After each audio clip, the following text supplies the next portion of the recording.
नमस्कार, बहुत स्वागत है आपका डेली 24 भारत में। मैं हूं आपके साथ अनीता शर्मा। शुरुआत करते हैं देश दुनिया की बड़ी खबरों से।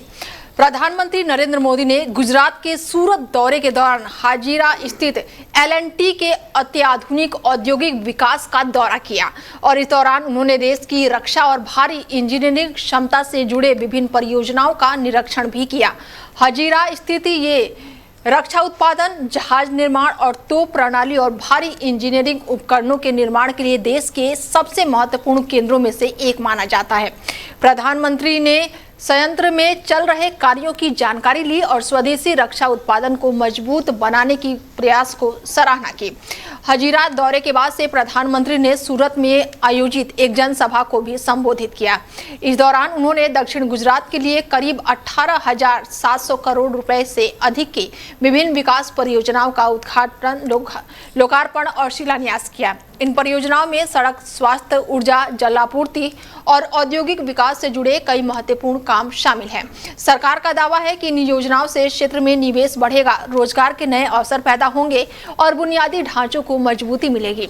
प्रधानमंत्री के दौरे को लेकर सूरत में व्यापक तैयारियां की गई थी। प्रशासन ने सुरक्षा से विशेष इंतजाम भी किए गए थे और बड़ी संख्या में लोग कार्यक्रम में शामिल हुए और ये दौरा विश्व पर्यावरण दिवस के अवसर पर भी महत्वपूर्ण माना जा रहा है, क्योंकि सूरत में पर्यावरण संरक्षण और हरित विकास से जुड़े कई कार्यक्रमों को भी बढ़ावा दिया गया।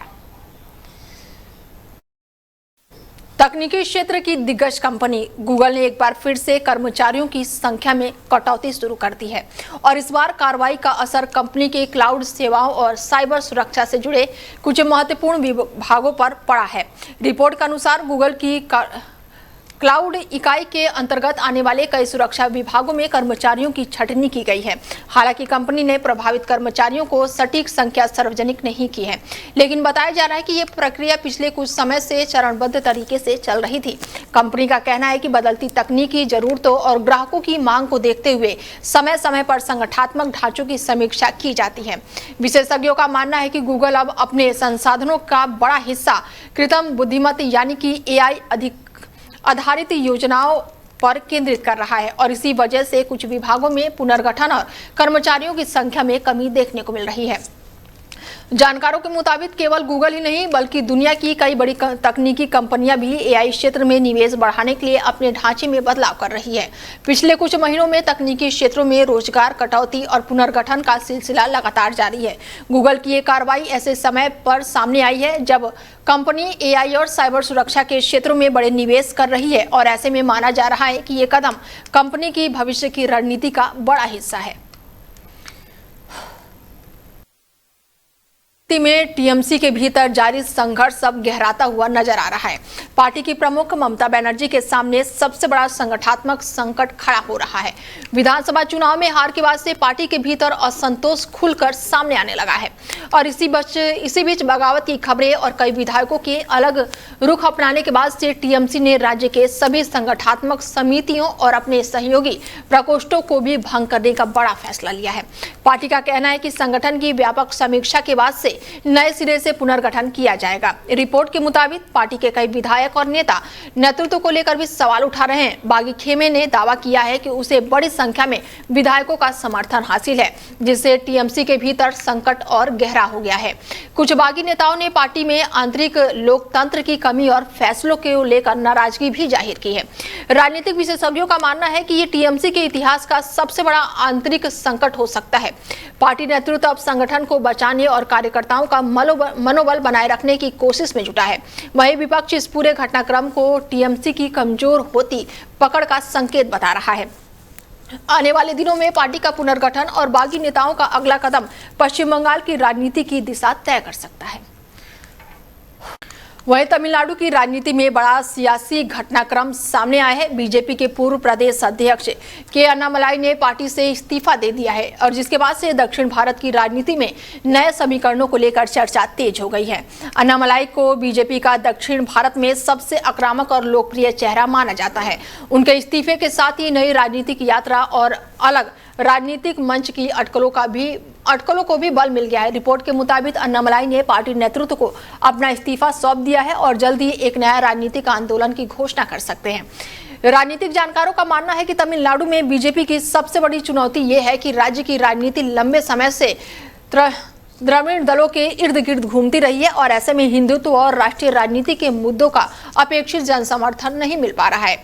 अन्नामलाई ने बीजेपी का जनाधार बढ़ाने की कोशिश जरूर की, लेकिन चुनावी सफलता सीमित रही। पार्टी के भीतर उनकी भूमिका, सीट बंटवारे और सहयोगी दलों के साथ संबंधों को लेकर भी मतभेद सामने आते रहे। इधर बीजेपी नेतृत्व में अन्नामलाई के इस्तीफे का असर को कम करने को दिखाने की कोशिश की जा रही है। तमिलनाडु बीजेपी अध्यक्ष ने कहा है कि पार्टी को किसी तरह का नुकसान नहीं होगा और संगठन पहले की तरह काम करता रहेगा। हालांकि राजनीतिक विशेषज्ञों का मानना है कि अन्नामलाई का जाना बीजेपी के लिए एक बड़ा झटका साबित हो सकता है, खास करके ऐसे समय में जब पार्टी दक्षिण भारत में अपने विस्तार की रणनीति पर काम कर रही है। गाजियाबाद के खोड़ा इलाके में जुम्मे की नमाज को लेकर प्रशासन पूरी तरह से सतर्क है। हाल ही में हुए युवा हत्याकांड के बाद क्षेत्र में पैदा हुआ सांप्रदायिक तनाव को देखते हुए सुरक्षा के व्यापक इंतजाम किए गए। प्रशासन ने किसी भी अप्रिय घटना को रोकने के लिए पूरे इलाके में सुरक्षा घेरा वो मजबूत कर दिया। जानकारी के मुताबिक करीब 1000 पुलिसकर्मी, पीएससी और अर्धसैनिक बलों के जवान संवेदनशील क्षेत्रों में तैनात किए गए। पुलिस लगातार फ्लैग मार्च करती रही और प्रमुख चौराहे, बाजारों और धार्मिक स्थलों पर अतिरिक्त निगरानी रखी जा रही है। अधिकारियों का कहना है कि कानून व्यवस्था बनाए रखना उनकी प्राथमिकता है और किसी भी तरह की अफवाह या फिर भड़काऊ गतिविधियों को बर्दाश्त नहीं किया जाएगा। सुरक्षा एजेंसियां ड्रोन कैमरों और सीसीटीवी नेटवर्क के जरिए पूरे इलाके में नजर बनाए हुए हैं। सोशल मीडिया मॉनिटरिंग भी बढ़ा दी गई है ताकि अफवाह फैलाने वालों पर तत्काल कार्रवाई की जा सके। प्रशासन ने स्थानीय लोगों और धार्मिक नेताओं और सामाजिक संगठनों के साथ बैठक करके शांति और सौहार्द बनाए रखने की अपील की है। पुलिस का दावा है कि स्थिति पूरी तरह से नियंत्रण में है, लेकिन एहतियात के तौर पर सुरक्षा व्यवस्था को अभूतपूर्व स्तर पर बढ़ाया गया है। अधिकारियों ने लोगों से अपील की है कि वो किसी भी तरह की अपुष्टि जानकारी पर विश्वास न करें और शांति बनाए रखने में प्रशासन का सहयोग करें। जुम्मे की नमाज शांतिपूर्ण ढंग से संपन्न कराने के लिए सुरक्षा बल पूरी तरह से मुस्तैद है और पूरे इलाके में लगातार निगरानी जारी है। प्रसाद अस्पताल के आईसीयू में एक भीषण अग्निकांड के मामले में बड़ा एक्शन लिया गया है। इस हादसे में 6 मरीजों की मौत के बाद से पुलिस ने अस्पताल से जुड़े 3 लोगों को गिरफ्तार कर लिया है। गिरफ्तार आरोपियों में ड्यूटी पर तैनात डॉक्टर, प्रशासनिक प्रबंधन और रखरखाव प्रबंधन शामिल है। पुलिस जांच में सामने आया कि हादसे के समय आईसीयू में तैनात डॉक्टर अपनी ड्यूटी से नदारद था, जबकि आग लगने के बाद से अस्पताल के कई कर्मचारी मरीजों को छोड़कर मौके से भाग गए। शुरुआती जांच में यह भी सामने आया है कि आईसीयू में लगे एसी की लंबे समय से सर्विस नहीं कराई जा रही थी। आशंका है कि शॉर्ट सर्किट के कारण आग लगी और देखते ही देखते आईसीयू धुएं से भर गया। पुलिस और अग्निशमन विभाग की जांच में रखरखाव में लापरवाही के संकेत मिले हैं। इसी आधार पर अस्पताल के अधिकारियों के खिलाफ कार्रवाई की गई है। स्वास्थ्य मंत्री निशांत कुमार के बयान के बाद से प्रशासन ने मामले में सख्ती दिखाई है और मंत्री ने कहा है कि इस हादसे के दोषियों को किसी भी कीमत पर नहीं छोड़ा जाएगा। वहीं अस्पताल के मालिक की भूमिका की भी जांच की जा रही है। पुलिस ये पता लगाने में जुटी है कि अग्नि सुरक्षा मानकों और अस्पताल संचालकों में कहीं गंभीर लापरवाही तो नहीं बरती गई है। फिलहाल गिरफ्तारी तीनों आरोपियों को अदालत में पेश करने की तैयारी की जा रही है और मामले की जांच जारी है। वहीं पटना में चर्चित कोचिंग संस्था से जुड़े विवाद ने अब नया मोड़ ले लिया है। फायरिंग और हिंसा के मामले में मशहूर शिक्षक खान सर के खिलाफ भी प्राथमिकताएं दर्ज हो गई है और ये कार्रवाई उस वीडियो के सामने आने के बाद हुई है जिसमें कथित तौर पर कोचिंग संस्था के सुरक्षा कर्मियों द्वारा फायरिंग होते हुए दिखाई दे रही है। पुलिस ने मामले की जांच तेज करते हुए खान सर के 2 सुरक्षा गार्डों को गिरफ्तार कर लिया और उनके हथियार भी जब्त कर लिए हैं। पुलिस अधिकारियों का कहना है कि मामले की सभी पहलुओं की जाँच की जा रही है और आवश्यकता पड़ने पर खान सर से भी पूछताछ की जाएगी। दरअसल कुछ दिन पहले पटना में खान सर की कोचिंग संस्था के बाहर हिंसा और फायरिंग की घटना सामने आई थी, जिसके बाद इलाके में तनाव का माहौल बन गया। घटना के बाद से छात्रों ने विरोध प्रदर्शन भी किया। वहीं खान सर ने आरोप लगाया कि इस पूरे घटनाक्रम के पीछे प्रतिद्वंदी कोचिंग संस्थाओं की साजिश हो सकती है। हालांकि पुलिस फिलहाल सभी दावों और आरोपों की जांच कर रही है। पुलिस के मुताबिक फायरिंग से जुड़े वायरल वीडियो और अन्य साक्ष्यों के आधार पर कार्रवाई की जा रही है। वहीं खान सर की ओर से भी कुछ लोगों के खिलाफ शिकायत दर्ज कराई गई है। फिलहाल मामले की जांच जारी है और पुलिस का कहना है कि दोषी पाए जाने वाले व्यक्ति को नहीं छोड़ा जाएगा। वहीं भारत और बांग्लादेश के बीच सीमा पर एक बार फिर से तनाव बढ़ता हुआ नजर आ रहा है। अवैध घुसपैठियों और संदिग्ध प्रवासियों को लेकर दोनों देशों की सीमा सुरक्षा बलों के बीच विवाद गहराता जा रहा है। बांग्लादेश के सीमा रक्षक बल यानी कि बीजीबी ने आरोप लगाया है कि भारतीय सुरक्षा बल बीएसएफ ने कुछ लोगों को जबरन बांग्लादेश की सीमा में भेजने की कोशिश की, जबकि भारत की ओर से इस मामले पर कार्रवाई अधिकारिक प्रतिक्रिया नहीं दी गई है। बांग्लादेश का दावा है कि पिछले 24 घंटों के दौरान सीमा के विभिन्न हिस्सों में ऐसे कई प्रयास किए गए हैं जिन्हें बीजीबी ने विफल कर दिया है और इस मुद्दे ने दोनों देशों के बीच कूटनीतिक और सुरक्षा स्तर पर नई चिंता पैदा कर दी है। बांग्लादेश का कहना है कि किसी भी नागरिक को वापसी स्थापित कानूनी और राजनयिक प्रक्रिया के तहत ही होनी चाहिए। वहीं भारत लंबे समय से अवैध घुसपैठ और सीमा पार अपराधों को लेकर सख्त रुख अपनाने की बात करता रहा है और इसी बीच सीमा सुरक्षा को और मजबूत करने के लिए भारत और बांग्लादेश के अधिकारियों के बीच उच्च स्तरीय वार्ता भी होने जा रही है और इस बैठक में घुसपैठ, सीमा पर बाड़बंदी और अवैध गतिविधियों और संदिग्ध प्रवासियों की वापसी जैसे मुद्दों पर चर्चा होगी। हाल ही के दिनों में सीमा पर सुरक्षा बढ़ाने और बाड़बंदी के तेज करने के प्रयास भी किए गए हैं। नेपाल सरकार ने भारत नेपाल सीमा से खरीदारी करने वाले लोगों को बड़ी राहत दी है। नेपाल ने सीमा शुल्क में छूट की सीमा को 5 गुना बढ़ाते हुए 100 नेपाली रुपए को बढ़ाकर 500 नेपाली रुपए कर दिए हैं, जब सीमा पार से निजी उपयोग के लिए 500 रुपए तक का सामान लाने वाले लोगों को कस्टम शुल्क नहीं देना होगा। नेपाल सरकार का यह फैसला ऐसे समय पर आया है जब कुछ सप्ताह पहले लागू किए गए 100 रुपए वाले नियम का सीमावर्ती इलाकों में लगातार विरोध हो रहा था। लोगों का कहना था कि इस नियम से रोजमर्रा की जरूरतों का सामान खरीदना महंगा हो गया है और भारत नेपाल सीमा पर रहने वाले परिवारों को परेशानी का सामना करना पड़ रहा है। नेपाल के वित्त मंत्रालय ने संशोधित प्रावधान को राजपत्र में प्रकाशित कर दिया है और नए नियम के तहत 500 रुपए तक के निजी सामान पर शुल्क नहीं मिलेगा, लेकिन इसके अधिकारित कीमत वाले ये व्यवसायी उद्देश्य से लाए जाने वाले सामान पर पहले की तरह ही सीमा शुल्क लागू रहेगा।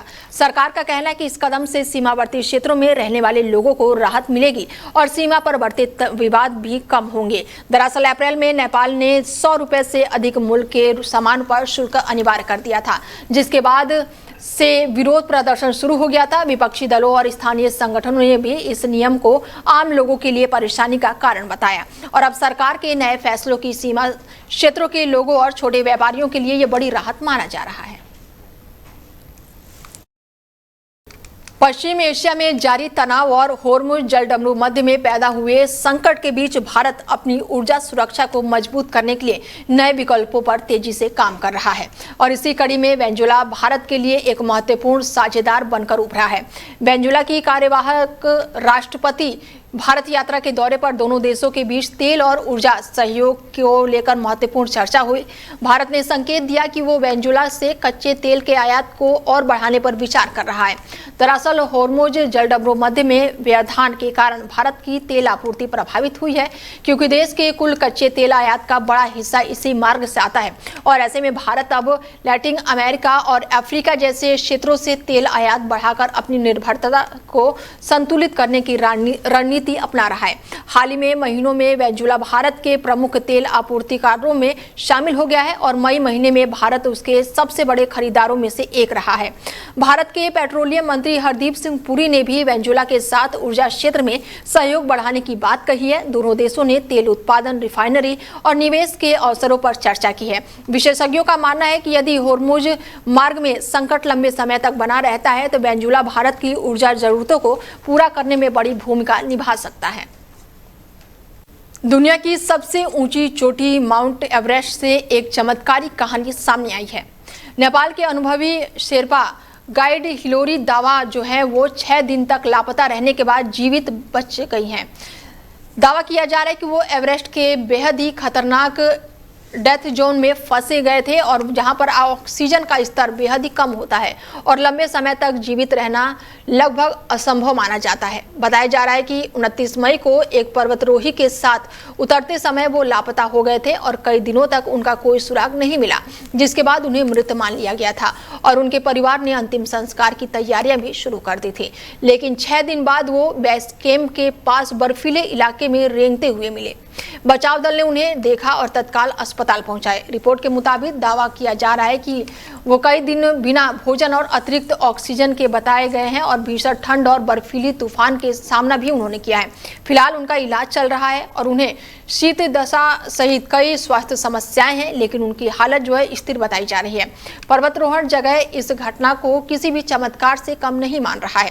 विशेषज्ञों का कहना है कि डेथ जोन में इतने दिनों तक जीवित रहना बेहद ही दुर्लभ है और ये मानव इच्छा शक्ति और जुझारूपन का असाधारण उदाहरण है।